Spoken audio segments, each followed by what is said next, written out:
धनाश्री महिला पंजवा। धन धन श्री गुरु अर्जन देव महाराज।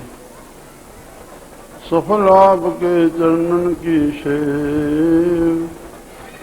अंतर्यामी अलख भेद। बंधन ते छुटकावे प्रभु मिलावे। हर हर नाम सुनावे। अस्त्र करे निश्चल हो मनवा। बहुर न कतहूँ धावे। सतनाम सत श्री हरवार। बंधन ते छुटकावे प्रभु मिलावे। बंधन ते छुटकावे प्रभु मिलावे। हर हर नाम सुनावे। अस्त्र करे निश्चल हो मनवा। बहुर न कतहूँ धावे। है को ऐसा हमरा मीत।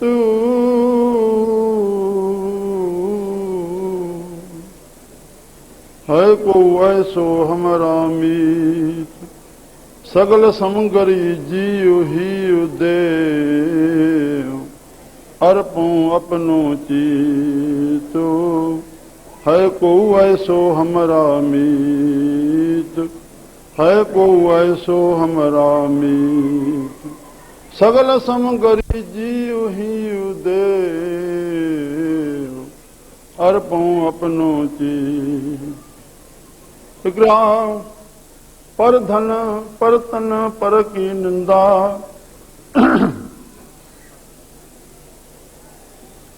इन स्यों प्रीत न लागे।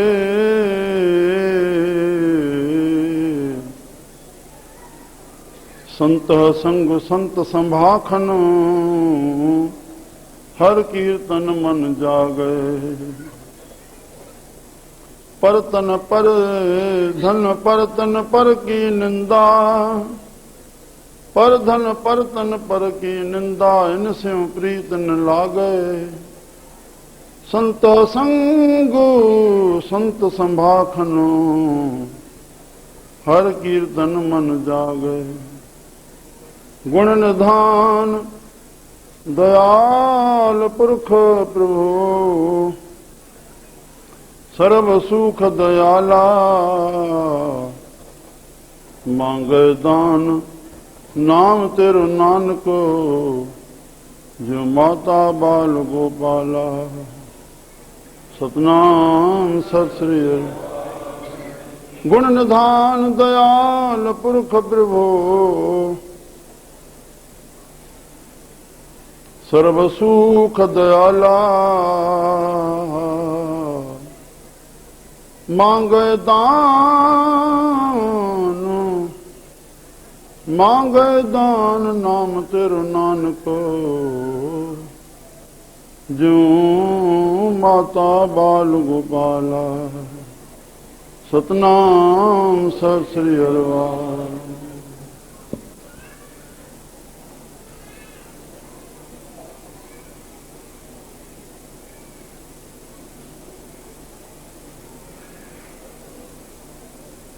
संत बाबा हसदाराम साहब जंजो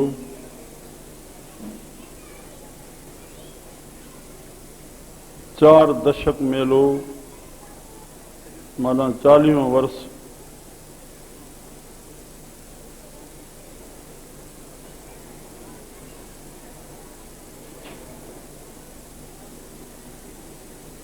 निर्माण पद के प्राप्त करण जो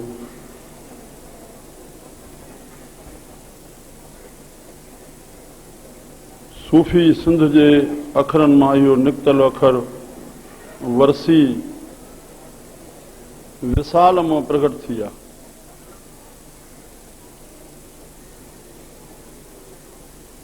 कंहिं बि फ़क़ीर जे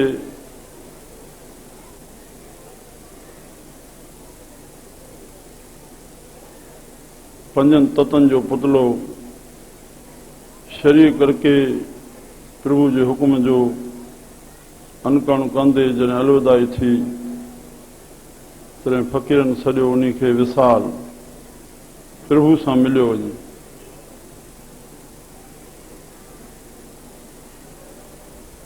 मुंहिंजो मतिलबु इहो न आहे त मरण खां पोइ सभु को वञी प्रभु में लीन थींदो। इहा सुठी असांजी परंपरा श्रद्धांजलि जी बणी आहे जो असां इहो चऊं प्रभु जी आत्मा खे शांति बख़्शे, प्रभु पंहिंजे चरणनि में रखे। वरना जेके मिलियल हूंदा उहे वञी वरी मिलंदा। श्री राम। संसार में बि इहा प्रक्रिया आहे जंहिंसां बि अॼु असां मिलूं था इन खे असां नओं मिलणु न सम्झूं। अॻ में असां जंहिंसां मिलियल आहियूं वरी अची उन सां मेलाप थिए थो। श्री राम। श्री राम। चाहे मित्रता जे रूप में चाहे शत्रुता जे रूप में, चाहे सुख ॾियण वारो साम्हूं मिलियो मूंखे चाहे दुख ॾियण वारो।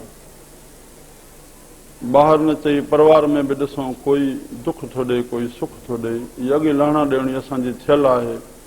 मिलियल आहियूं वरी अची मिलिया आहियूं। राम। श्री राम। पर महान पुरुष जेके प्रभु सां मिलियल आहिनि वरी उहे वञी मिलंदा आहिनि। उहो मिलनि जो विसाल सॾिबो आहे। वञी मिलिया उन विसाल मां वरसी ठही। श्री राम। श्री राम।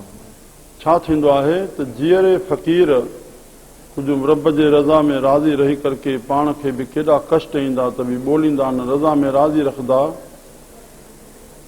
केॾो बि कष्टनि में परमात्मा आज़माश जे रूप में फ़क़ीरनि संतनि भक्तनि खे रखियो तो उन भव और तेरा भाणा मीठा जे करके उहो सभु कंहिंजे मथां जल्दी आसीस न कंदा आहिनि। श्री राम। श्री राम। बसि सचे संत जो अखर इहो निकिरंदो आहे, बामण नाम भली कंदो, प्रभु तव्हांजो कल्याण कंदो। श्री राम। श्री राम। साईं मालिक आहे। अञा ॿिन्ही शब्द खे वठूं। गीता प्रेस असांजी धार्मिक जेका विश्व विख्यात धार्मिकता जो जन मुनो परसेंट असांखे धार्मिकता में आंदो आहे उन जा इहे पॉइंट आहिनि शिव रूप में, शिव जे संदेश में, कल्याण जे संदेश में। इहा बि कूड़ी दिलासो आहे।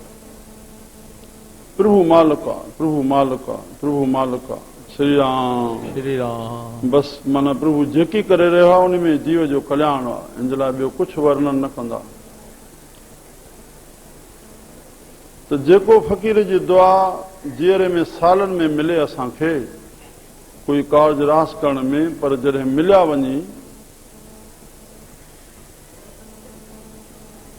अदृश्य रूप में पूर्ण रूप एकता रूप जो थी वियो। श्री राम। श्री राम। हूअं भव में रहंदा। पर उहो कमु जेको जीअरे 12 महीने में थिए उहो विसाल रूप खां पोइ शायदि महीननि में बि थी वञे। जो उनजी उहा जेका शक्ति हुई उहा जमा थी वई।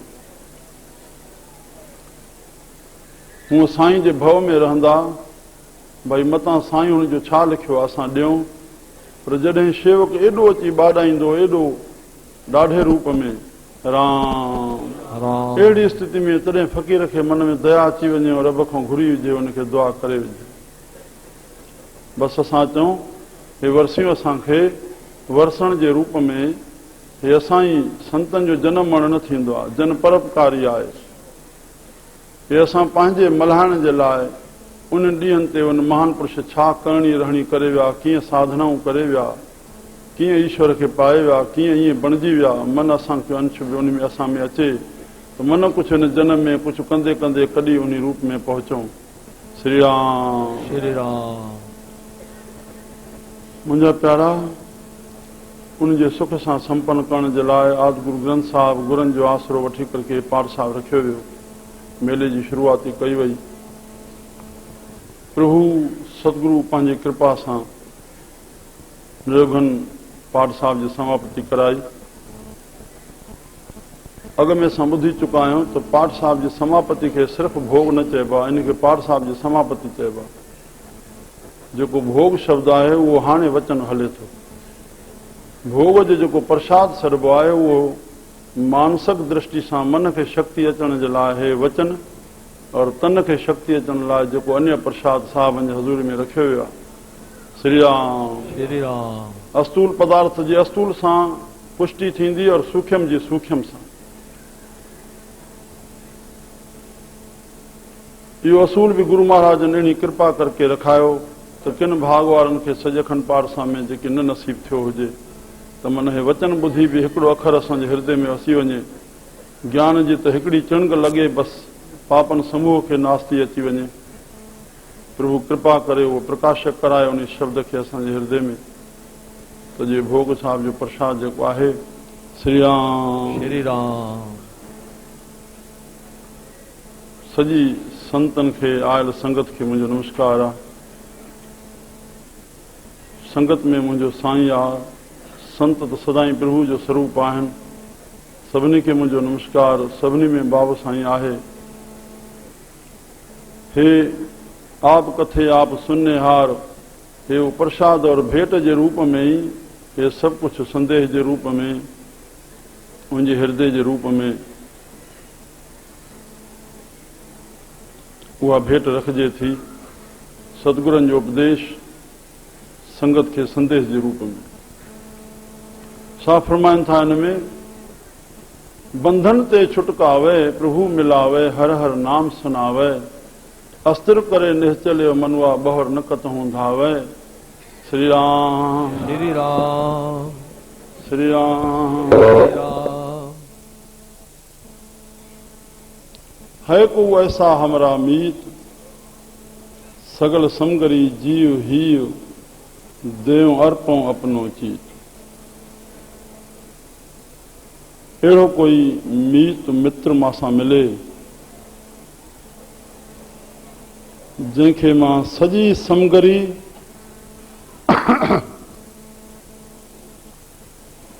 और पंहिंजो जीव ॾियां। समगरी मीन्स संपत जेका असांजी आहे। श्री राम। समगरी तन जी बि सॾिबी आहे। तन में जेके इंद्रियूं फिटिंग थियल आहिनि शरीर बॉडी में, उन सभिनी इंद्रियुनि खे इहा समगरी आहे शरीर जी। उहा मां तन समर्पण कयां और जीव समर्पण कयां, और जीव जंहिंखे सभु पंहिंजो सम्झूं वेठो आहे, उहा संपत जीव जो समर्पण भाव इहो ई आहे। और ही मीन्स हृदय मां ॾियां और पंहिंजो चित्त अर्पण कयां। हृदय में चित्त में चिंतन उन्हीं जो रखां, हृदय में प्रभु उन्हीं खे रखां, जीव में चिंतन सदाई आत्मा जो कयां। श्री राम। श्री राम। इंद्रियूं मुंहिंजे उन्हनि जे हुकमनि ते हलनि, मां सभु कुझु अर्पण कयां। अहिड़ो मूंखे मित्र मिले जेको बंधन खां छुटाए। राम। श्री राम। असां संसार जी जेका हर प्रक्रिया आहे भाईंदी उथियासीं मां पिणे में।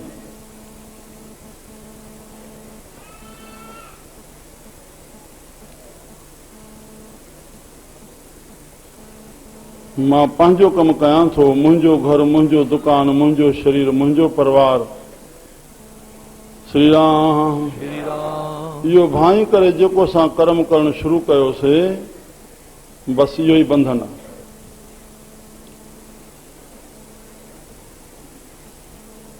बंधन और मोक्ष इहो आहे। वेदांत जो कथन वासना बंध और वासनाख्य मुक्ति। उनमें तुंहिंजी जेका वासना आहे पंहिंजे शरीर में, परिवार में, धन में, व्यवहार में, घर में, श्री राम, श्री राम। सुख भोगण जी, इहो ई बंधन आहे। पर हिते छड़ो इहो मटणो आहे। अहिड़ो कोई मित्र मिले जेको बंधन छुटाए। बंधन छुटाइण जो बसि हिकिड़ो ई अखर आहे, छड़ो उनखे उल्टो करणो आहे। छॾणो कुझु बि कोन्हे, कुझु बि कोन्हे।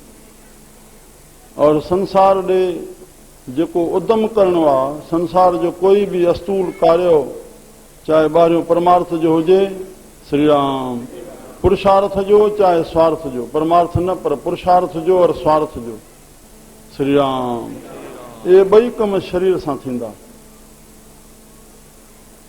पर हे परमार्थ जो न जेको पासो आहे बाबा, उनमें कोई उद्यम ही न करणो आहे। उद्यम सोचण इहो ई बंधन थी वेंदो।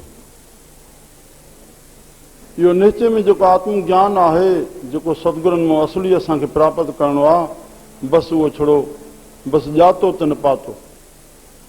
उन जी ॼाण हृदय में धाण थी, निश्चय आत्मज्ञान असांखे थी वियो, बसि इहो पाइण थी वियो। उन पाइण जे लाइ इहो सोचे छड़ो त वेदांत असांजे लिखी छॾियो, अथी सभु अज्ञान जो पाइणो परमेश्वर जो। इहो बि सोची मां परमेश्वर खे पायां, इहो बि अज्ञान आहे। श्री राम श्री राम। तोखे उहो भाइणो आहे जेको शब्द जे रूप में सतगुरु ॾेई करे तोखे उहो रूप ॾेखारनि था। तूं केरु आहे? तूं सोहंग आहे, तूं उहो रूप आहे, तूं ओम आहे। करणो कुझु कोन्हे, बसि करण ई बाधा आहे। बंधन छुटकावे भाव असांखे उन ज्ञान स्थिर क़ाइम न रही सघंदो हृदय में उन रूप सां ओॾो टिकी करके। इन जे लाइ असांखे गुरुनि भक्ति मार्ग हलायो, उन में रस मिलंदो।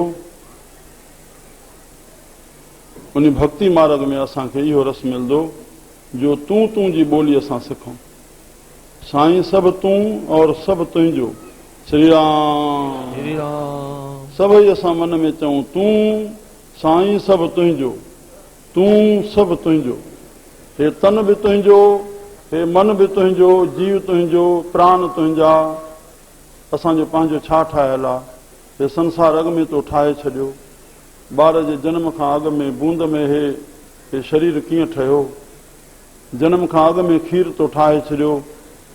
वॾड़ो थियो, खेॾणो अॻ में तयारु थिया, अॻ में वॾो थियो, किताब अॻ में तयारु आहे, तुंहिंजे लाइ स्कूल अॻ में तयारु हो। शादी जी अवस्था आई, तुंहिंजी घरवारी उन उमिरि जेतिरी तयारु वेठी, तुंहिंजी उन महिल ॼाई कान।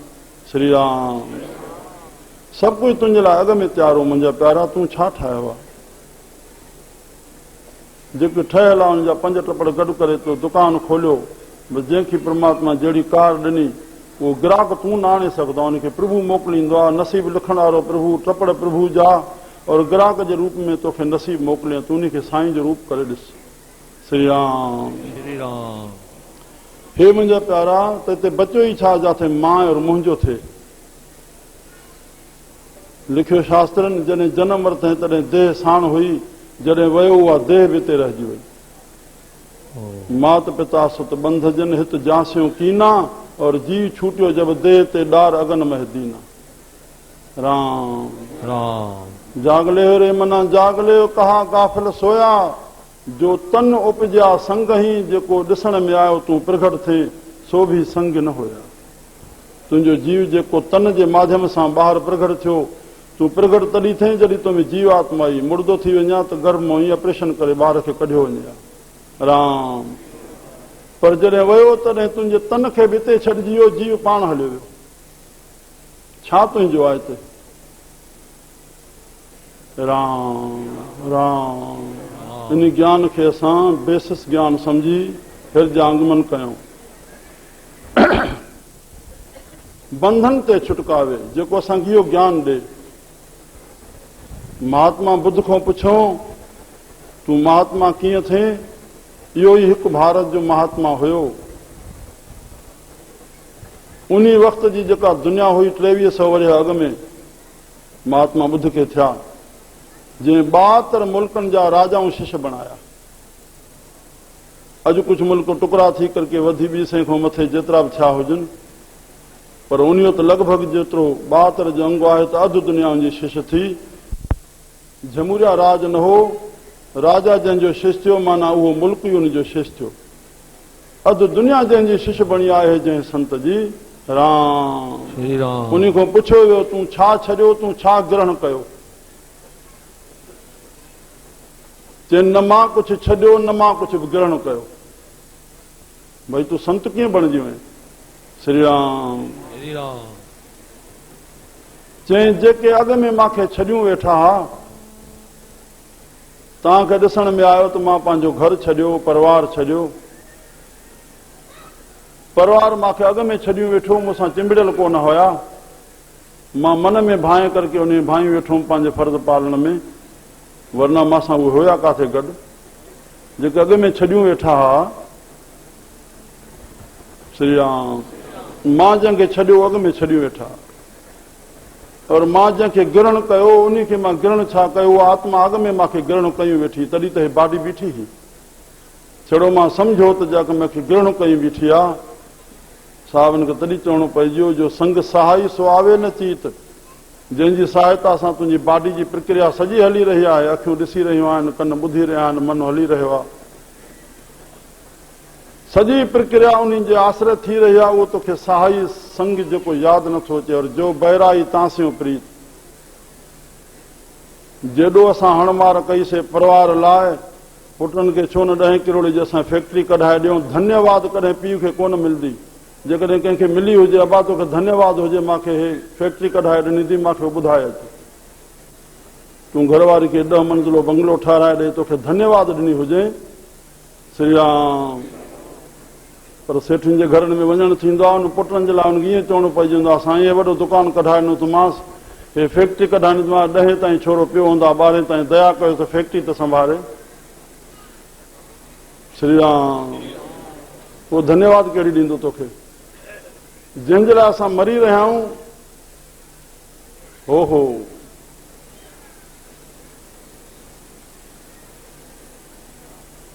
बंधन ते छुटकावे, बस इहो मां और मेरी समझी करके, मां ऐं मुंहिंजो जहीं मंझि हूंदो तहीं खे भूंडो लॻे, शाह लतीफ़ चए। फ़क़ीरनि छॾियो नाहे, छा चवनि, तूं तुंहिंजी तवार कर मुंहिंजा प्यारा, सभु तूं मुंहिंजा साईं, सभु तूं, हे सभु तूं, हे सभु तुंहिंजो। बसि इहो भाई करियो थिए, इहो वहिंवार उन परिवार में जाल जात कुल कुटुंब वहिंवार परिवार कुझु बि न मटणो आहे प्रभु जे पाइण जे लाइ। सो प्रभु रूप थियणो आहे, प्रभु जो ज्ञान खे ॼातई तिन पातई, हे वस्तु न आहे जो हथ में मिले, बसि ज्ञान ई ॼाण आहे और परमात्मा ज्ञान स्वरूप आहे। सिंधी में चयूं, जिन ॼातो तिन पातो, बसि उनजी ॼाण खे पाइणो ई पाइणो आहे, ॿिए कंहिं चकर में न पए। और ध्यानु कहिड़ो करिणो आहे, जेकी शब्द आहिनि गुरनि जा, उन ज्ञान जो शब्दनि जो अर्थ में पवणो, अर्थ ई भॻवान आहे। उन में जेको में ज्ञान पियल आहे, उन ॼाण जो ई ध्यानु करिणो आहे, और उन ते अमली जीवन असांजो पंहिंजो गुज़ारणो आहे। बसि मन खे वस करण जे लाइ, सही गति ते हलाइण जे लाइ ज्ञान ऐं ध्यानु। श्री राम।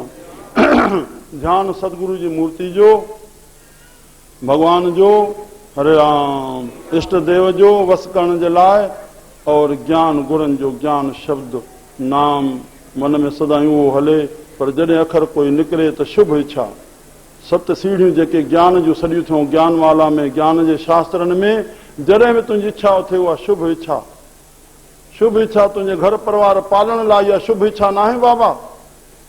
शुभ इच्छा माना भले जी इच्छा, भले जी इच्छा माना ॿिए जो भलो। इन इच्छा सां तूं उथी, पोइ तुंहिंजो सभु सहेलो आहे। परिवार बि मुंहिंजो धर्म में मूंखे साथ ॾे, आयो वियो महिमान जो, संत साधु जी शेवा में, मां जेको प्रभु दुकान ते वञा थो, जेकी मूंखे ॾींदे, श्री राम। बसि तुंहिंजी शेवा में मां हलाईंदुमि, बसि।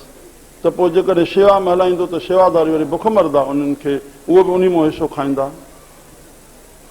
छड़ो तूं करे हलो, बसि। श्री राम।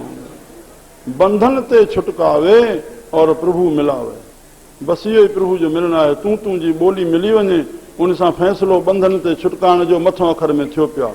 प्रभु मिलावे, अंतर्यामी।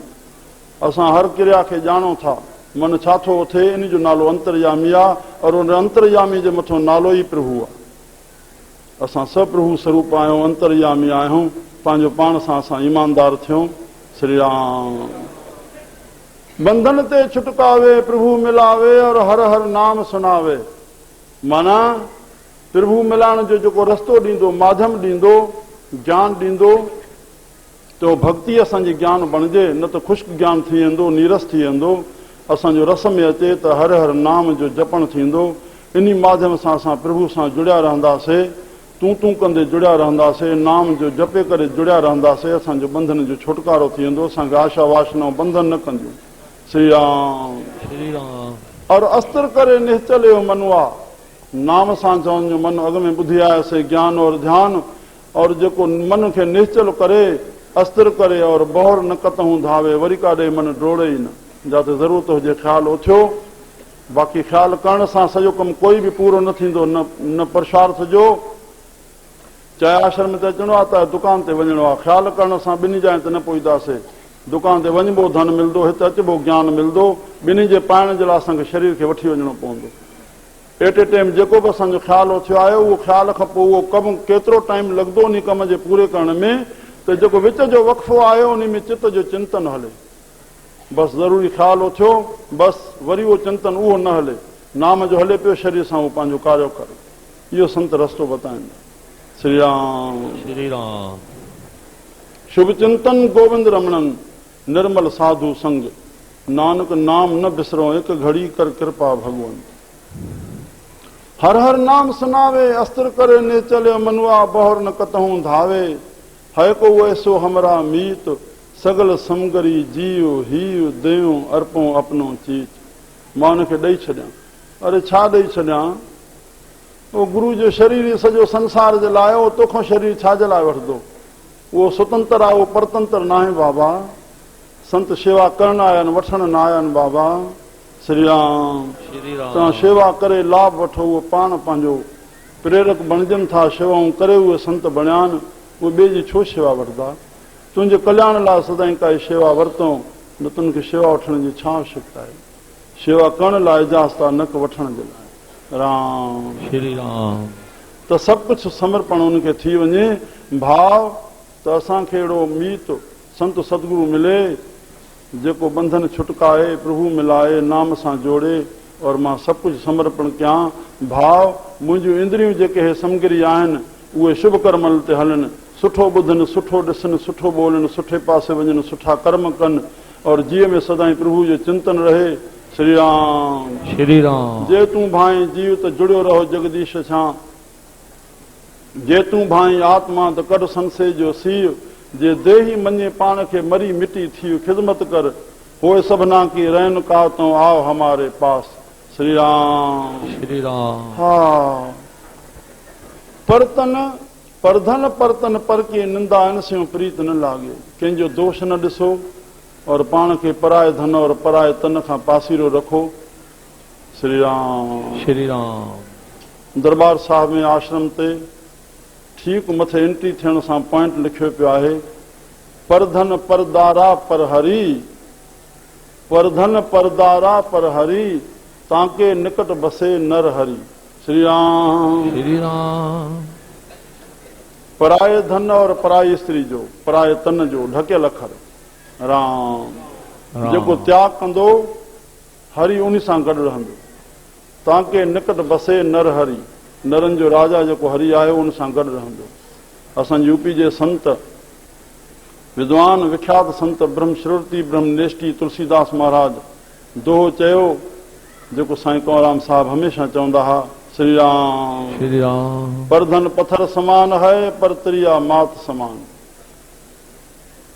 इतने में हरि ना मिले तो तुलसी दास जमान। श्री राम। एतिरे में हरि न मिले। हाणे थोरी हरि जी परिभाषा समझी छॾियूं। असांजे हृदय में मुकमल मुकमल शांति रहे, मुकमल आनंद रहे। उहो तॾहिं रहंदो जॾहिं असांजे हृदय में इहे संतनि जे वचननि जा शब्द पियल हूंदा, ज्ञान पियल हूंदो। इन आधार सां ई असांखे ज्ञान जो परिणाम, असांखे सुख आनंद और शांति प्राप्त थींदी। श्री राम श्री राम। मुंहिंजा प्यारा, त और निंदा सख्त मना है। सभई तो तप पुण्य कया, पर निंदा कहे त सभई विया। रविदास महाराज जो वॾो शब्द गुरु ग्रंथ साहिब में पियल आहे, दान ते, तप ते, तीर्थनि ते, यज्ञनि ते, इहे सभई तो कया। ओ स्त्री सिंगारे करे बि दान कये, ओ अश्वमेध जेओ गिरहन करे कुल खेत अर्पे नार सिंगार समेत। पर जेकॾहिं कंहिंजी निंदा करे विधे, राम ओ हो निंदा तॾहिं थिए थी जॾहिं कंहिंजो दोष ॾिठो वियो। दोष ॾिसणु सख़्तु मना आहे। दोष असांखे पंहिंजा ॾिसणा आहिनि, ॿिए जा न ॾिसणा आहिनि। श्री राम श्री राम। नारायण इस संसार में कंदरनि में भाई घनूराम हूंदो हो, असांजे गुरुमुख भगत जो गुरु बि थिए राग विद्या में। उहो संतनि जो मेलो कंदा, जागरण राम साहिब जो। उन में पॉइंट नारायण जा श्लोक पोइ लिखिजी ईंदा, उन में मां पॉइंट पढ़ियो। श्री राम श्री राम। वाह। दो बातें सदा विसार, करे बुराई और जो और अपना किया उपकार। संसार में रही जेको ॿियो बुराई करे इन खे बि विसार, जेके पंहिंजो उपकार कंहिंजे मथां करे उहो बि विसार। श्री राम श्री राम। और ॿ ॻाल्हियूं शास्त्रनि लिखियूं, मुख सां चओ, ॿ ॻाल्हियूं मुंहं सां न चओ। पंहिंजा गुण न चओ, ॿिए जा अवगुण न चओ, और चओ त पंहिंजा अवगुण चओ और ॿियनि जा गुण चओ।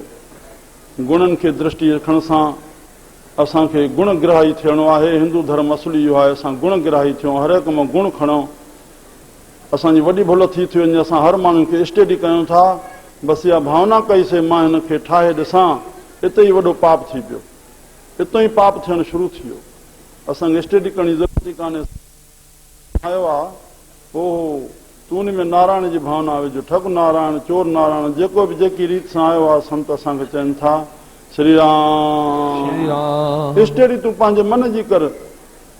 मां हिकिड़ो ई अखर चवां, प्यारा, छड़ो इस्तेमालु मटणो आहे। न कोई शब्द ख़राबु आहे, न व्यक्ति ख़राबु, न वस्तु। असांखे सिर्फ़ु इस्तेमालु करण जो ढंग सिखणो आहे, उनखे इस्तेमालु कीअं करणो आहे।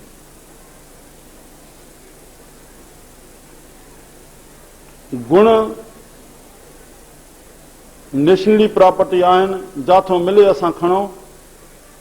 असांजो सनातन धर्म संन्यास दत्तात्रेय महाराज जे 24 गुरु लिखियऊं, पर असां हिते महदूद न थियूं त 24 ई गुरु करणा आहिनि। सतगुरु हिकु थींदो आहे, और गुरु 24 न पर अनेक, गिणती खां ॿाहिरि। जाथों गुण मिले, तुंहिंजे ॿुधी जी अखि खोले, पोइ ॿार मां मिले, नीच मां मिले, जंहिं मां मिले, ॿारड़ी मां मिले, उनखे गुरु रूप में ॾिसो। उनजी कॾहिं भेद बि न कजांइ, उनजी कॾहिं अवहेलना न कजांइ। केतिरा बि उन में अवगुण आहिनि, तूं उन्हनि खे न ॾिसी करके तो मां उन जे वचन मां इन जे लाइ इन ॻाल्हि लाइ चई आहे। भेटाई साहिब बि, असांजो गुरु नानक साहिब बि सचो साईं चई हो, फ़क़ीरनि में मुस्लमान में फ़क़ीर हो त भेटाई साहिब हो, हिंदुनि में फ़क़ीर हो त नानक शाह हो।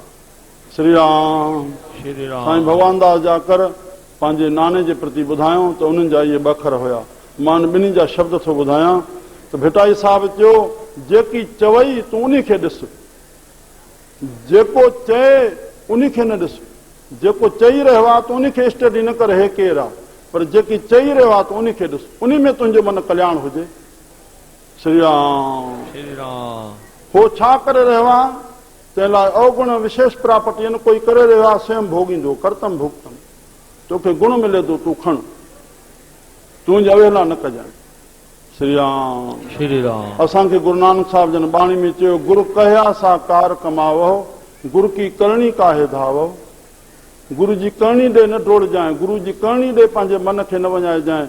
गुरु जो परिवार कीअं थो हले, गुरु कीअं थो प्रक्रिया करे, गुरु जी लाना ॾियणी पंहिंजी आहे। गुरु की करणी गुरु भरेगा बाबा, चेले की करणी चेला उलझाएगा हंस अकेला। सभिनी सां फ़ैसिलो पंहिंजो थींदो, तूं ॿिए गुरु जी ॿारही प्रक्रिया खे न ॾिस। तोखे विदेश छा मिलियो आहे, तूं पंहिंजो कल्याण कर बसि। पंहिंजो उनजो परिवार, उनजो प्राल ॿोध कीअं गुज़रणो आहे, 10 गुरनि जो छा गुज़रियो, चईं पातशाही खां पोइ असां उन पासे ॾे ॾिसूं, वॾी भुल थी वेंदी। राम। श्री राम। त हिते असांखे चयूं, पर की निंदा इन से प्रीत न लागे। तूं भलो माण्हू भलो तॾहिं आए। भेटाई साहिब थियो, चङा से चइजनि, चङो जंहिंजे चित में, उहो मंदाई कंहिंजे ॾे सामी मूर न ॾिसनि।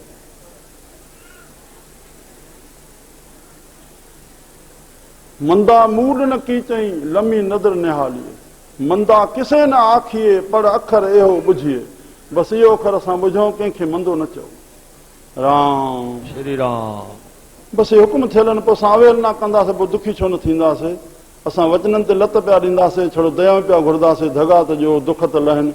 इहा खेचल ई न छॾींदासीं, जेका ॿार सां बि खेचल न थींदी आहे, जेतिरे असां संतनि सां कंदा आहियूं।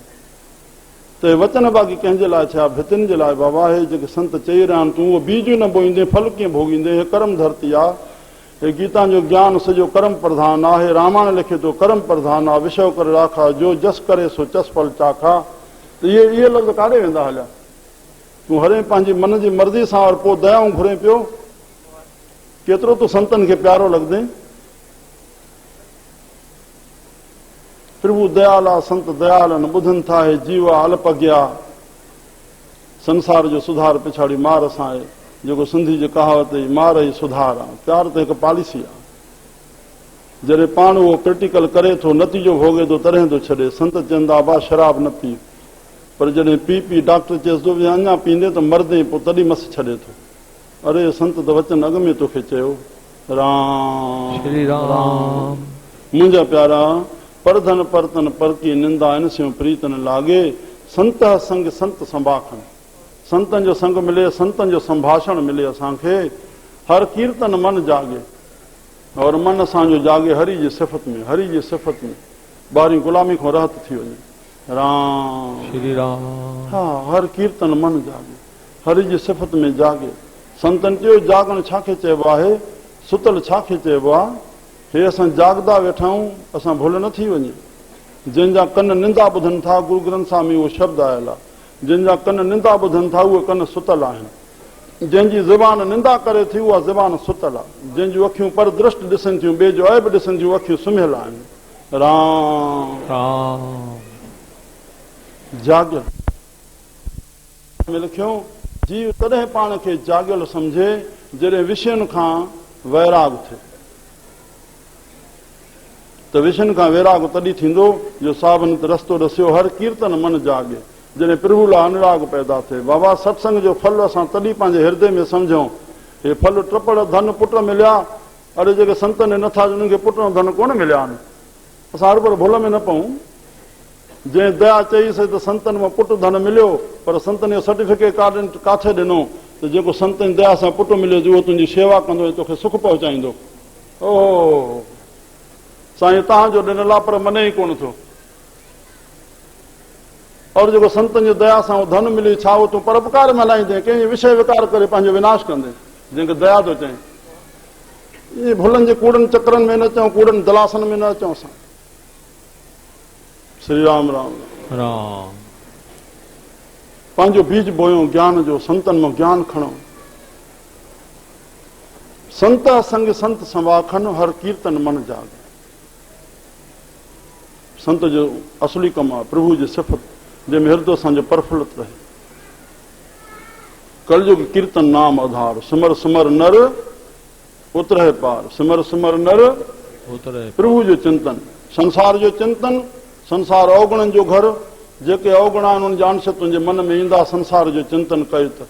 और प्रभु जो चिंतन, गुणनि जो खज़ानो, उन जा गुण तुंहिंजे हृदय में ईंदा। कंहिं ते दया कए, इहो प्रभु जो हुकुम आहे। श्री राम श्री राम। अंदरों दया प्रगट थिए। कंहिं ते दया कए, तुंहिंजो नालो प्रभु जो पइजी वेंदो, तूं दयालू आहे। जंहिं जंहिंजो कमु कयो उहो चवंदो मुंहिंजे लाइ त बाबा हे भॻवानु आहे, मां त ग़रीब हुअमि, मुंहिंजो हिन ते कार्य कयो, मुंहिंजे लाइ त हे भॻवानु आहे, मां ॿियो कहिड़ो भॻवानु ॾिसंदुमि। तूं अनाथनि खे ॾिस, तूं नाथ आहे अनाथनि जो। अरे बसि इहे ई त प्रभु जा गुण आहिनि। तूं पाण में प्रगट कर, उनजो रूप आहे, उहो कमु कर। वरदड़ वहदो न आहे और ॾींदड़ कॾहिं खुटंदो न आहे। इन लफ़्ज़ खे ठीकु सां लिखी छॾियऊं लोह जे कलम सां हृदय ते। ॾींदड़ कॾहिं बि खुटी न सघंदो आहे, वधदड़ वधी न सघंदो आहे। मतां भुल खाई वञो भई साध वठंदा आहिनि, साध हलाइनि था तॾहिं अचे थो। मतां भुल खाओ भई अचे थो, पोइ था हलायूं। अचे असांखे कोन थो, पर किथे था हलायूं। श्री राम श्री राम। असांजी बुद्धि सुलटी हुजे, कॾहिं बि थोरो बि असां उल्टो सोचे विधासीं, सॼो कमु फेल थी वेंदो।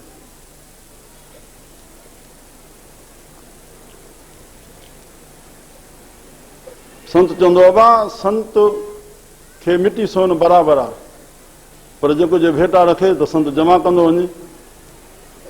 कंहिं प्यारे पुछी विधो, साईं कि तव्हां बि त धन जमा कंदा वेंदा हो।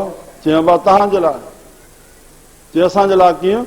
अड़े चई भंडारा हलनि था, इहो संगत लाइ निर्माण थिए थो, पोइ तव्हांखे मिटी अची असांजो टपड़ ॾींदो? अड़े सीधो त तव्हां तो घुराइबो न, किन सां पियो हूंदो। अन वठिबो, टपड़ वठिबा, तव्हांखे पैसा ॾिबा तॾहिं। श्री राम श्री राम। संत लाइ बाबा ॿई बराबरि आहिनि। संत मिटी न बणिजनि त अॼु सोन न बणिजनि। परधन परतन पर की निंदा आहिनि स्यों प्रीत न लागे। संत संग संत समागन, हर कीर्तन मन जाने। गुण निधान दयाल पुरख प्रभु, सर्व सुख दयाला। गुणनि जो निधान, गुणनि जो खज़ानो, दया जो घर पुरुष प्रभु उहो प्रभु असांजे हृदय में वेठो आहे, उहो अंतर्यामी आहे। मां अॻ में परिभाषा करियमि, श्री राम श्री राम सर्व सुख, सभई सुख उन में समायल आहिनि। माना उहो सभई सुख बाबा, सुख जो साधन ज्ञान आहे। श्री राम श्री राम। और दुख जो कारण अज्ञान आहे, दुख जो साधन अज्ञान न आहे। अज्ञान सबको करे रहियो आहे। जेकी दुखिया पंहिंजे अज्ञान करके आहे, त संत वरी बचाव खातो न। माया तोखे भुलाईंदी अज्ञान में, तुंहिंजो चिंतन ई संसार ॾिया। पर हेॾे अची करके संसार खे ठीकु करके, पाण खे ठीकु कर, संसार तुंहिंजे लाइ ठीकु थींदो। हरे राम श्री राम। सर्व सुख, सभई सुख, उहो ज्ञान रूपी बिज पोखींदे तूं सुखी सुखी। तूं दया जो घरां, तूं पंहिंजे पाण ते पाण दया कई। मांगे दान नाम तेरो नानक जो माता बाल गोपाल। दान तुंहिंजो घुरे थो पियो, तुंहिंजो नाम, तुंहिंजो नाम। श्री राम श्री राम। असांजे हथ में बाबा प्रभु जो नाम आहे। नाम ईअं आहे जीअं पंहिंजे पुट खे बि सॾु कर त हुनजी हिकु जंघ कान ईंदी, हिकु अखि या बांह कान ईंदी, पर सॾु करण सां सॼो जो सॼो हलियो ईंदो। ते अनंत ब्रह्मांडनि जो मालिक जेको परमात्मा आहे, तूं छड़ी नाम जी पुकार कर। हज़ारे मिसालनि परमात्मा हेठि लही अची हुनजी रक्षा कई आहे। श्री राम श्री राम। तला नाम घुरनि था, नाम खे असां पंहिंजो सम्झूं। आत्मा जेका वेठी आहे उन नाम खे, साईं नाम में ध्यानु नथो लॻे। अबा संत वटि आयो, चए नाम सां प्यारु नथो थिए। चए घरवारी अथी, चए हा। उन सां प्यारु कंदो आहे, चए हा। पुट अथी, उन सां प्यारु कंदो आहे, चए हा। दुकान घर सां, श्री राम। छो कंदो आहे? चए पंहिंजा आहिनि। चए बसि इहो ई अंतरो आहे। तूं नाम खे पंहिंजो न सम्झो। जिते पंहिंजो शब्द अची वियो, उते तूं ख़ुदि ब ख़ुदि प्यारु कंदे। तूं स्त्री खे पंहिंजो न सम्झंदे त प्यारु न कंदे, पुट खे बि पंहिंजो न सम्झंदे त प्यारु न कंदे, जेके निजी रिश्तेदार आहिनि।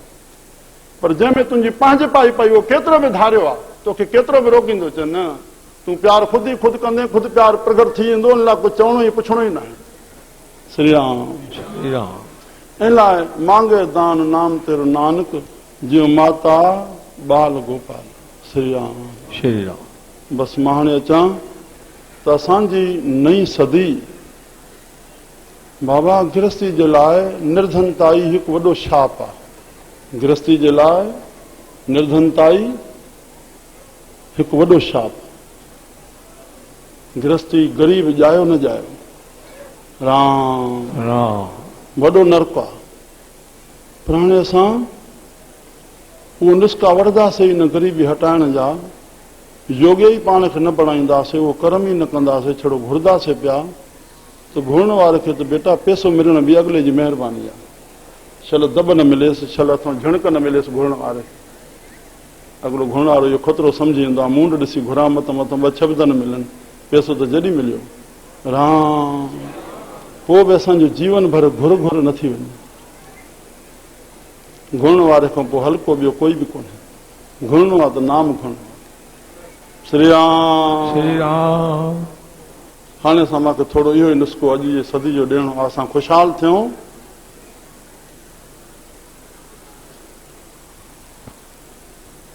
मां आसी सां वठंदुमि, तव्हांजो ॿारु आहियां। तव्हां मूंखे पंहिंजो सम्झंदो त तव्हांखे दिलि में न थींदो। मां तव्हांजो ई ॿारु आहियां। श्री राम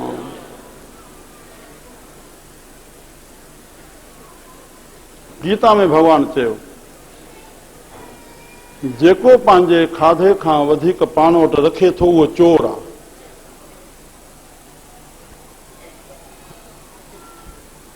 श्री राम श्री राम। न पढ़िया गीता त पढ़ो, जे पढ़ी अथव त मञणु सिखो। इहा ॻाल्हि जेकॾहिं तव्हां क़बूल कयो था त मां मथे विश्लेषण कयां। भॻवान खे चोर जो तखलस उन खे ॾियणो पइजी वियो जेको खाधे खां वधीक पाण वटि रखे थो। श्री राम श्री राम। हाणे मुंहिंजा प्यारा, असांखे पंहिंजी भलाई करणी आहे। मां थोरो पहिरियों बेस ठाहे वञा भूमिका। हरे राम श्री राम। असांखे परमात्मा टे शयूं ॾिनियूं आहिनि, हिकु मन, ॿियो तन और टियों धन। जेकी बि आहे तन ऐं मन सभिनी खे बराबरि मिलियल आहे। राम राम। तव्हां श्लोक असली भारतीय संस्कृत जो ॿुधो आहे, जीवन सफले करण जो हिकिड़ो ई श्लोक। जननी जने तो हर जन जने, या दाता या सूर, और जननी जो जने सो सब धूल का धूल। माना जिन टिन वस्तुनि जो त्याग कयो मन जो त्याग माना मन खे प्रभु में समर्पण करणु, इहो मन जो त्याग माना हरि भगत बणियो। जननी जने तो हर जन जने, मन जो त्याग। प्रभु खे उहो प्यारो थींदो, भेणा टपड़े मुंहिंजा ॾिनल हरे पंहिंजो करी वेठो आहे, वरी उनजो दुरुपयोग थो करे, हथों मन खे बिगाड़े करे अशांत करे। मां भेणा शांति स्वरूप अंदरि वेठो आहियां, आत्मा जे रूप में। शांति काथों ख़रीद कई वेंदी आहे, उहा आत्मा में समाई पई आहे। असांखे उहा शांति और आनंद असांजे आत्मा मां परफुटिजी रहियो आहे, पर असां प्राप्त नथा कयूं। असांजो मन संसार ॾे संसार अशांति सां हलंदो, जे असांजी शांति कान्हे। अड़े संसार में शांति कीअं ईंदी? संसार जो उपजाउ ई त शांति में आहे। मन ख़्यालु उथंदो ई न त संसार कीअं ठहंदो? शांति त मन में, आत्मा में ॿई गुण आहिनि, हिकु संकोच ॿी क्रिया। संकोच ॿी क्रिया।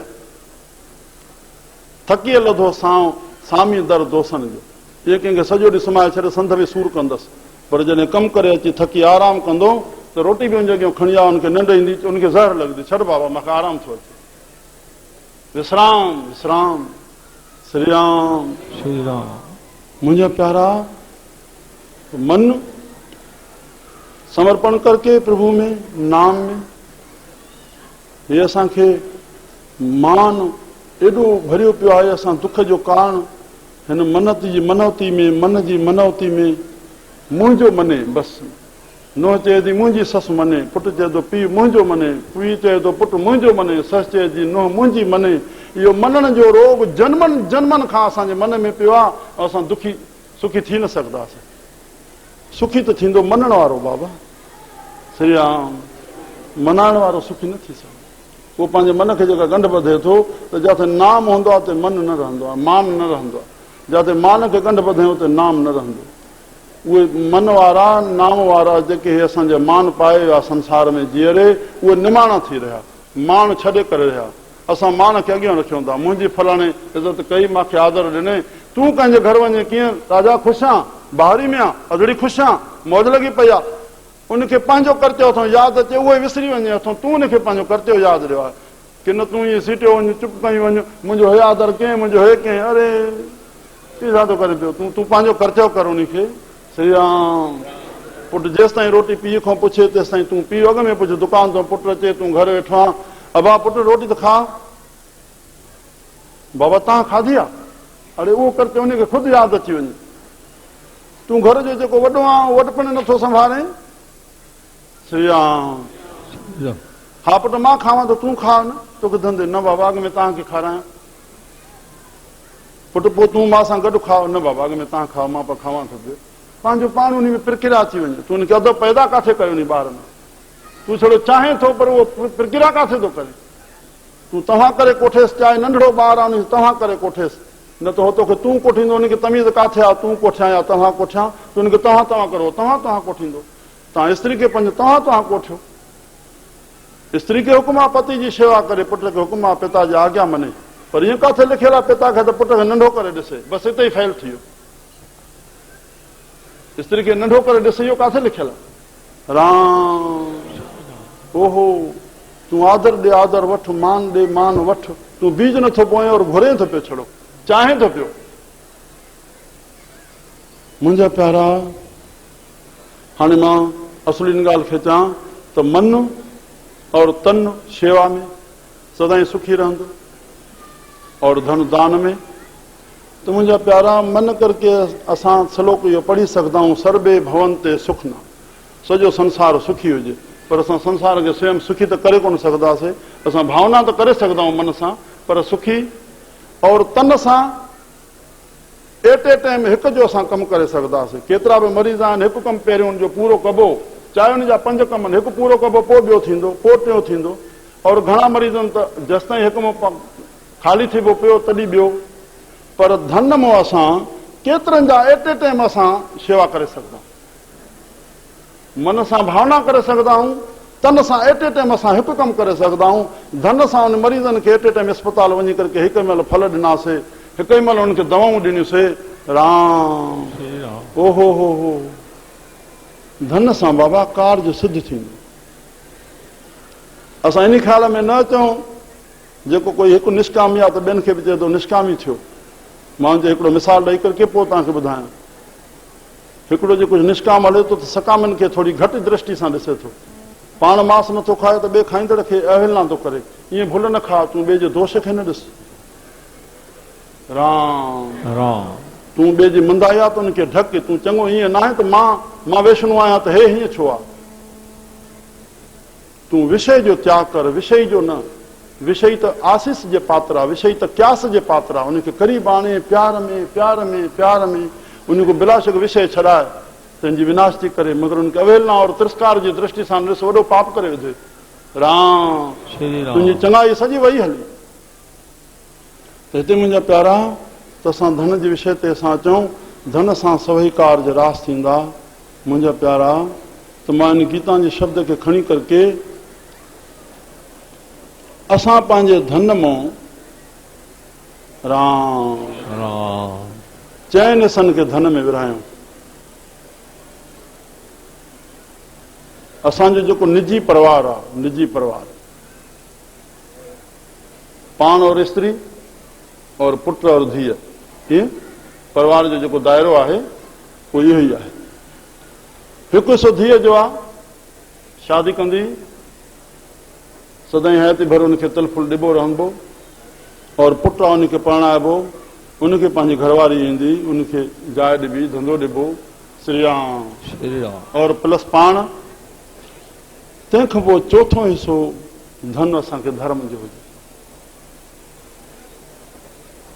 मां पंहिंजी सहमति थो ॾेखारियां, जेकॾहिं मां सां सहमत थींदव, ईंदड़ साल तव्हांखे हितां आवाज़ मिलंदो त असां करोड़पति थी आऊं। मां इन विषय ते खणो आहे, असां करोड़पति कीअं बणिजऊं।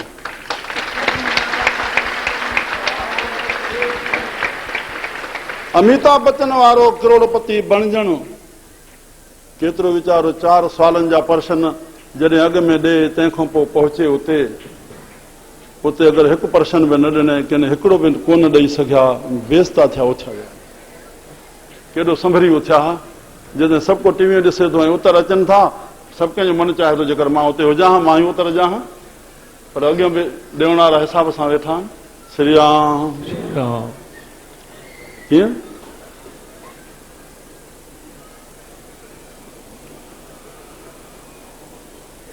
पर असांखे छो जो 8 दायरा गिणती जा आहिनि। 8 दायरा संत असांखे वीचार सेखारींदा, विच में हलो, न अॻु वठो न पिछो वठो। श्री राम श्री राम अॻु खण में वॾी जवाबदारी आहे, पिछे में बि केसां कढ लॻा रहंदो, गीदी बणिया रहंदो। संत कर ताप समान, संत नाम ॾेई तोखे पंहिंजो रूप ॾेई छॾियो। तूं पाण खे न भाईंदे त पोइ अञा चिलाईंदे पियो।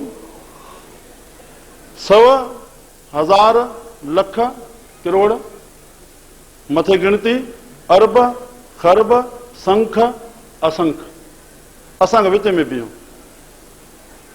श्री राम श्री राम हृदय में ॻण करण जे लाइ असांखे धन सां सभु कार्य रास थींदा, चाहे स्वार्थ जा, चाहे पुरुषार्थ जा, चाहे परमार्थ जा।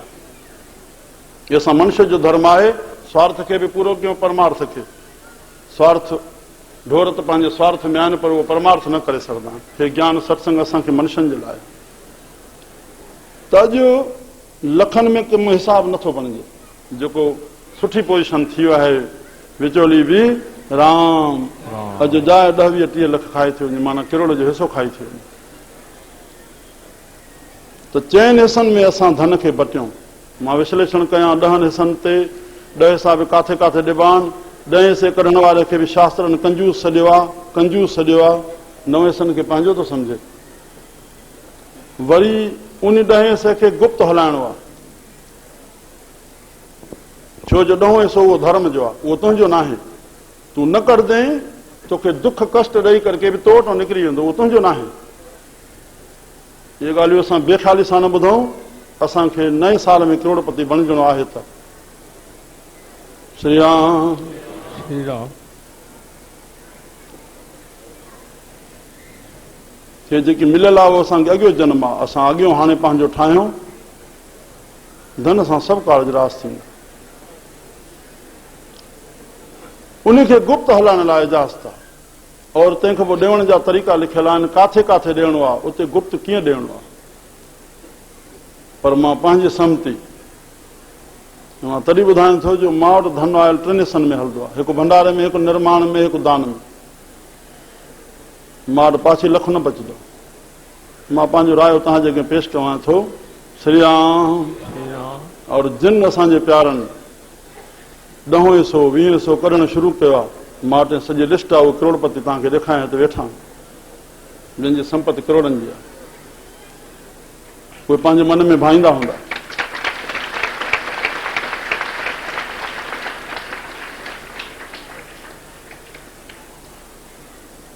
त हाणे चइनि हिसनि वारो धन डबल डबल रूप में आयो।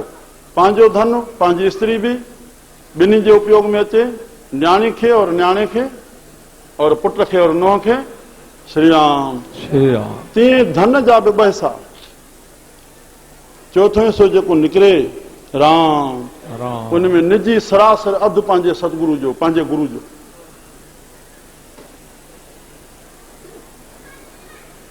जेको बि जंहिंजो पंहिंजो सतगुरु कयल आहे, श्री राम। श्री राम। बाक़ी अध में ॿिया धर्म पंहिंजा हलाए। उन में उहो धर्म जो हिसो जेको निकिरणो आहे असांखे 9 हिसो, उनखे गुप्त रूप में ख़बर ई न पए। तंहिंखां पोइ मां एतिरो चवां, पंहिंजे गुरु खे ॾिसे, सतगुरु खे, त उहो पंहिंजे दायरे ताईं सीमित आहे, सिर्फ़ु परिवार जी पालना करे थो या परोपकार बि आहे। जेकॾहिं न आहे त उन सतगुरु जो शान वधाए, उन पंहिंजे सतगुरु खे चए साईं श्री राम। हुनखे धन सॼो ॾियणो आहे, पर हुन वटि मौजूद न रहे, सतगुरु गुरु मुंहिंजो परोपकार न कंदो त उनजो यश कीअं थींदो?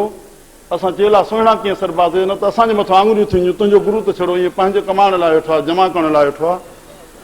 उन्हनि जे शान वधाइण लाइ उनखे चऊं साईं अस्पताल कढायूं, साईं हे कमु कयूं, साईं हे कमु कयूं। हा बाबा कयो, उनखे प्रेरित कयो, पंहिंजे गुरुनि जा नाला कढो, पंहिंजे गुरुनि जा नाला कढो, दरबारनि खे सोनियूं बणायो।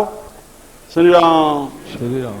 असां शदानी दरबार जो संत भाई गोविंद राम 1979 में जॾहिं आश्रम जो उद्घाटन लाइ मनाइण वियासीं, हिकु शब्द कढियऊं, चयो असांजी सिंधी क़ौम सिर्फ़ु सिंधियुनि दरबारनि खे ताईं रहे आहे, त असांजे सिंधियुनि जो संतनि जो दरबार सभु सोनियूं हुजनि। छा सिंधी संतनि वटि ज्ञान कोन्हे? ओहो, घड़ी में तव्हांखे हेतिरो मिले थो त छा बसि एतिरो ई आहे? हिकु विषय ते खणो त सॼो सॼो ॾींहुं लही वञे। प्रभु कृपा करे। श्री राम। श्री राम। खुटंदो कोन जेका मां सची ॻाल्हि ॿुधायां थो। मां पुराणे शास्त्रनि जो कटे करे मां पंहिंजी ॻाल्हि थो ॿुधायां। 4 हिसनि में धन खे विरायो और बाक़ी अधु धन में श्री राम। श्री राम। तव्हां शुरू कयो, पोइ उन में अञा तव्हां खोट अचे, मां वटि अचो, मां ॿुधां जेकॾहिं मां चवां थो। और तव्हां इएं करणु शुरू कयो त ॿिए साल ॿुधाईंदा अची, और माण्हू हिते ॾिसनि भाई कहिड़ो करोड़पति बणियो जेकॾहिं तूं कढियो आहे त।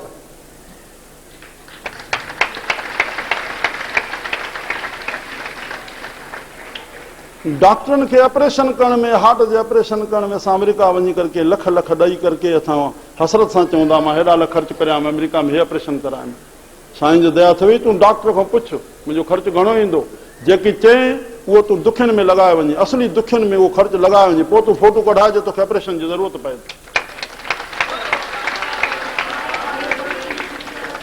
जेकी चयो संतनि सां वेदनि साख ॾिनी, भाई हरदास राम असांजो सचो संत थियो, त्यागी वैरागी। साईं मुंहिंजो दुख लाहियो, चई भेणा कंहिंजो लाहे वञे त तुंहिंजो बि लहे न, थोरो दुख लाहियो। बम्बई वियो संत, हिकु माड़ी में संत पेर घुमाइण, जीअं वेठो हुन 5000 जी हिकिड़ी प्यारे थैली रखी, मूंखे हिकिड़ो गुरमुख ॿुधाए पियो। जीअं रखे और मथां चए साईं दया कयो मुंहिंजो दुख लहे, हे दुख आहे मूंखे। संत जे टप ॾिनो त हेठि हलियो आयो सिधो ॾाकण में, अञा उहो जल पाणी जेसिताईं कराए कराए उहो हथु जोड़ींदो डुकंदो आयो, सॼी संगत हेठि नथी आई। साईं दया कयो, भेण चयो त भेण पैसा बि रखो था, दुख बि खणी था अचो। उहो जलगांव संत पहुतो, 10,000 जी थैली पुॼायांसि, माफ़ी बि वरितांसि। श्री राम। मुंहिंजा प्यारा, मुंहिंजा प्यारा, तंहिंखां पोइ असां समाज में, और समाज में सभु अची विया, दरबारियूं, ब्राह्मण, न्याणियूं, विधवाऊं। श्री राम। होॾे जेको धन सॼो वियो, होॾे जनरल तरह सां परोपकार में हले थो, सॼो ई परोपकार में। छो जो गीता में श्लोक चयो, द्विद्वि लोचन सर्वाना विद्वानन त्रे लोचनन सप्त लोचन धर्माना ज्ञानी अनंत लोचनन। असांखे 2 अखियूं आहिनि, पर विद्वान खे 3 अखियूं थींदियूं आहिनि, त कंहिंखे कंहिंखे धन ॾियणो आहे। और धर्मात्मा पुरुषनि साईं कंवरराम जहिड़नि खे 7 अखियूं थींदियूं आहिनि, काथे ॾियणो आहे। हिकिड़े सेठ जी 500 रुपए जी थेली रखी जरवारनि में साईं कंवरराम जे अॻियां, जीअं रखियऊं उन महिल हिकिड़ो सूरदास आयो, उन महिल हिकिड़ो सूरदास आयो। साईं जन उहा थेली खोलाई, चई भाउ छाजे लाइ? पुछंदा भाई धन छाजे लाइ जेको ॾियणो आयो आहे? मुंहिंजो सॼी बंदियूं पियल हूंदियूं, हे साईं गऊशाला जे लाइ, हे धर्मशाला जे लाइ, हे पऊशाला जे लाइ, हे हिननि जे लाइ। कोई चवंदो साईं जनरल धर्म लाइ, तव्हां जाॾे बि हलायो। साईं वठंदा हूअं ई कोन आहे, बाबा छाजे लाइ? बाबा हेॾे लाइ। उन महिल तूं रोक रुपया पायलियूं आधियूं पियल हूं, त उन सूरदास खे उहा ॻोठरी खोलाए हिकु पौली ॾेवायूं। तो सेठ उथी करे थोरो सवलो थी करे चए थो साईं पोइ जेकर रुपयो ॾियोसि आहे त इहो जवाबु तोखे शाम जो ॾींदासीं। साईं जन खे पौली ॾेवाई, पर हाणे तूं भेट कई, वरी इहो दाव छाजो थो करे, कीअं हलाईंदा? मां इन ते थोरो विश्लेषण जो अर्थ ॿुधायां। हरे राम राम। शाम थी, साईं जन ॿाहिरि निकिता, उन सेठ खे साण खयो थोरो नगर खां ॿाहिरि। साईं जन जो त सभु सुञातल, ॿाहिरि चाहे भॼन कंदा, कंहिं बि ॻोठ जो आसे पासे जे ॻोठ जो को मुस्लमान अची उनखे बि नज़र में रखी करके परे को सॾु कंदा, वाह हेॾे वे। उन सूरदास जो ॿाहिरो कोई घरड़ो हुयो, उहो हिंदोरे में झूले पियो, घरवारी उनखे झूलेसि पई। श्री राम श्री राम। चइनि सा पुट हे ॾिठियूं हलो, हे सुञाणे त सूरदास? चई हा। हिन जो हे ॾिसे थो वैभव? हाणे हेॾे आ। जेके सफ़ेद पोश घर हुया, ओहो गरीब घर हुया, वो 500 रुपया उन सेठ सां साण खणी करके उन महिल खपाए ते पहुता। पुछनिसि पिया उनखे रुपयो ॾियणु धर्म हो या हिते? श्री राम श्री राम। संत अरे धन खे असांखे गुरुदेव ॿुधाइनि, पुट हे धर्म हे, पोइ मां चवां साईं पोइ हे धर्म, चवंदा आहिनि ज़बान सां ॿुधाइजे न, जली वेंदो आहे, पुंज न ॿुधाइजे। श्री राम। चवंदा आहिनि असांखे कोई सुर्ॻ वञिणो आहे छा? असां तव्हांखे सिखण लाइ सेखारियूं था त हीअं हीअं धर्म कबो आहे, हिते हिते ॾिबो आहे, असां हीअं हीअं कंदा आहियूं, तव्हां बि हीअं कंदा कयो। और तूं त चए असां जाॾो आहियूं भेण ताॾे हलिया वेंदासीं, असां कोई सुर्ॻ वञिणो आहे छा? त संतनि जो जेको धन अचे थो, संतनि जे विच में हथु जस। तव्हांखे पंहिंजी जंहिं भावना सां ॾिनो आहे, जेतिरी गुप्त भावना सां, जेतिरो न पाण खे भाए करके ॾिनो आहे, उन में ओतिरो फल तव्हांखे मिलंदो। संत जे विच में हथु जस थियो। श्री राम श्री राम। हा हा हा बाबा, संतनि जी मिसाल मां थोरो ॾे हाणे सत्संग समाप्त कयां। हिकिड़ी भेरी मर्दान जे मन में इच्छा उथी त मुंहिंजी पूजा थिए। बसि जीअं उथियसि तीअं साहिबु अंतर्यामी पकड़े वरितऊं उनजे ख़्याल खे। थोरो ई अॻिते हलिया, नंगर अची वियो। साहिबनि चयोसि मर्दाना वञ, हिन नंगर में तुंहिंजी पूजा थींदी। ओहो कमज़ोरी जे पकड़ेसि त माफ़ी वठणु लॻो, साईं मूंखे माफ़ कयो। चवनि बसि तुंहिंजे मन में उथियो आहे, तूं वञ, बसि तोखे छॾिबो न, वञ तूं। वियो, बसि जीअं जेको ॾिसंदो वञेसि पेरे पवंदो वञे, भेटा रखंदो वञे, ईअं कंदे कंदे बसि जेका घड़ी वेठो जेको जेको ॾिसंदो वञेसि। बुज़ुर्गी फ़क़ीर त चोलो उनखे बि हुयो, ॾाढ़ी हुई, फ़क़ीरी चोलो हुयो, जीअं नानक शाह खे, तीअं मर्दाने खे, तीअं बाले खे, टिनी खे ॾाढ़ियूं हुयूं। श्री राम। बुज़ुर्गी ही घड़ी वेही रहियो सभु हुते, त उहो भेटाऊं ऐं कपिड़ा गॾु थी विया। बसि हाणे उहा शर्मसारी त अचेसि पई, पर गुरू जे वचन खे त उथणु लॻो। चई साईं काॾे तोखे काॾे छॾींदासीं? फ़क़ीर साईं हाणे तूं मालिक आहे। श्री राम। नानक शाह जो संगी कुझु वचन बि ॿुधायनि। चवनि मुंहिंजो मुर्शिद ॿाहिरि वेठो आहे, बाबा हेला मां कीअं मोकल ॾिनी अथई? हा ओॾे हलूं। चई चङो तव्हांजो दर्शन कयो, मुर्शिद जो बि तो आहे, भरी ॿुधाई, धन जी बि आहे, कपिड़नि जी बि। साहिबनि जे सॼे इतिहास में साहिबनि गुरू नानक साहिब खे मुर्क सिर्फ़ु उते लिखियलु आहे।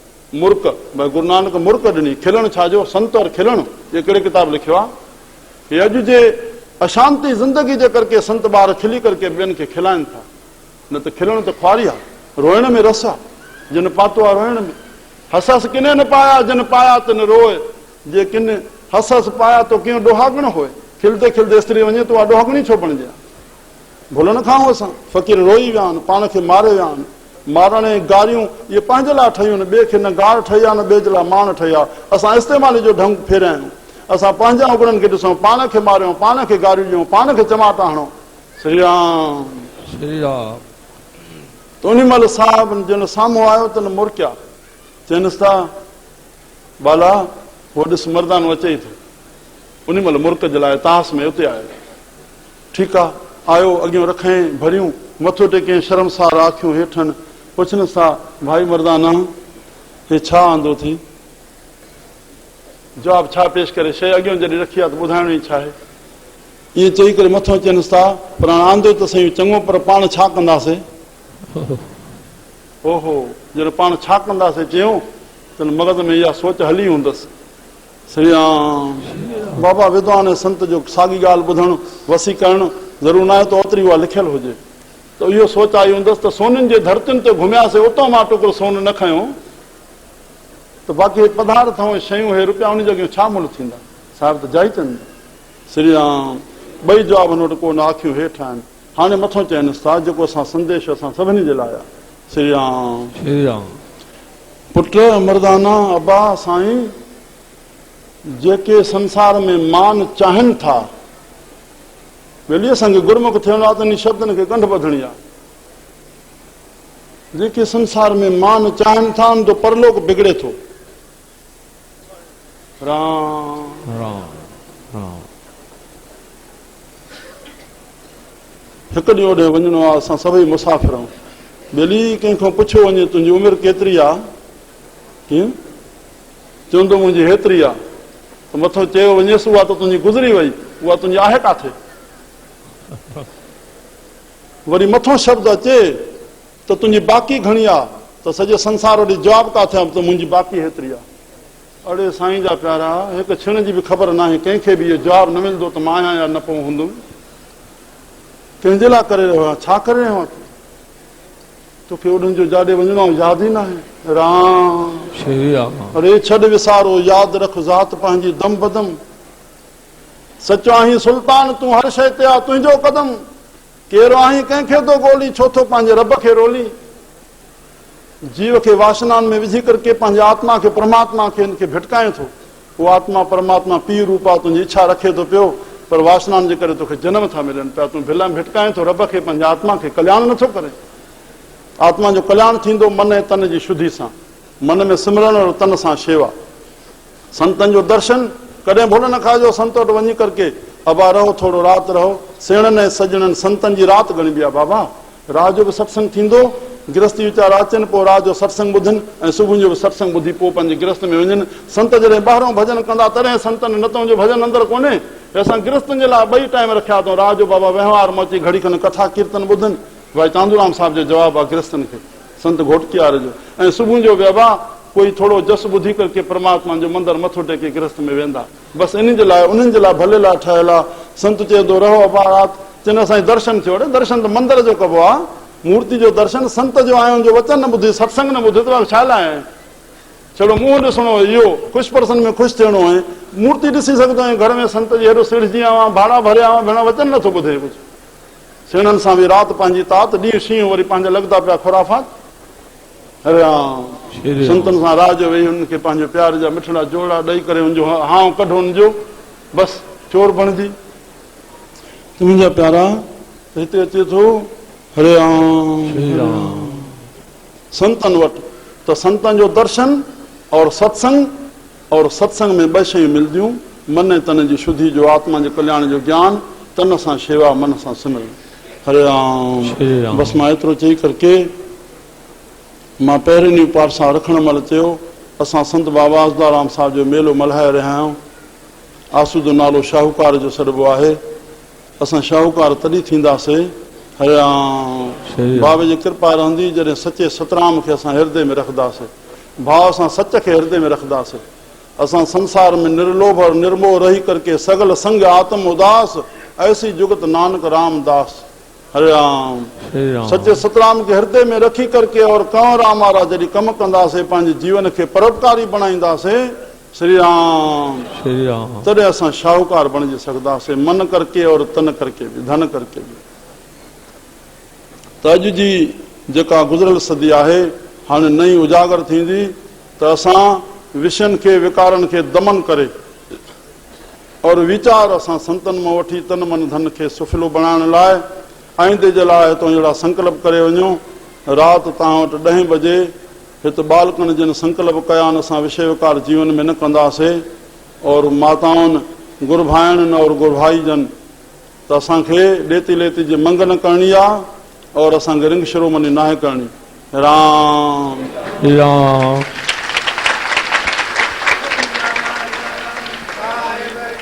असां पंहिंजे मन खे बणाए रखूं उहो संकल्प हिते ॿुधाईंदा जंहिंखे बि संगत उन भाव में अचे बिला शक उते बीह करके हथ खणण जी ज़रूरत न आहे असांखे लॻे भई हा उन जो कमु कयो या उते अंग्रेज़नि में मुंडी पाती वेंदी आहे त उनखे लॻे मां कंहिंजी मंगेतर थियल आहियां जीअं ॿियो मां सां उन ख़्याल सां लव न करे हीअं सदाईं प्यारु करे अड़े असांखे हिते कहिड़ी ज़रूरत आहे इन रंग शिरोमणि करण जी श्री राम श्री राम ग़लति परंपराऊं असां पैदा न कयूं भारतीय सही संस्कृत खे उजागर कयूं असां त वीचार आईंदी सदी मां आख़िर ॿुधाए छॾियां त असांखे ईंदड़ साल में उत्तर प्रदेश पंचायतुनि जो सम्मेलन करणो आहे और उनखे इहा प्रेरणा थींदी जेके बि हाणे वेठा आहिनि ॿुधनि और पंहिंजो मन बणाइनि त पंहिंजे नगर खे ॾिसनि उतां जी कन्या ग़रीब खे विधवा खे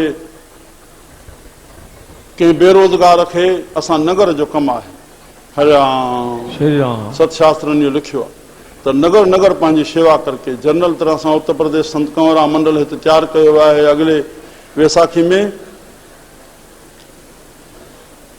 और संत कंवरराम साहिब जा जेके मंडल भारत में आहिनि उन्हनि खे संगठित करणो आहे त उनखे प्रेरणा सां त कहिड़े नमूने सां संत जे नाले खे ठीक सां हलाइनि और उन जा परोपकार जा कार्य कनि संत जे नाले सां मंडल खे बणाए करके बसि इहे ॿ कार्य असांजे नई सदी में थींदा और असां विकारनि खे दमन करके और वीचार सां हली वीचार में सुख आहे न सुख पढ़ियां पंडिता न सुख भूप भयां न ई सुख गृहस्थ विच न ई उदास भयां सुख जे विच वीचार में संतां शरण पयां संतनि जी शरण में असांखे वीचार मिलंदो असांखे सतगुरु सतराम दास साहिब गुरु नानक देव महाराज सतगुरु सतराम दास साहिब अमर शही साईं कंवरराम साहिब दिलि में भावना सां मां थोरो शब्दनि खे न वठां पंहिंजे हृदय भाव सां टिनी संतनि जो दर्शन तव्हांजे साम्हूं आहे नानक शाह साम्हूं आहे श्री राम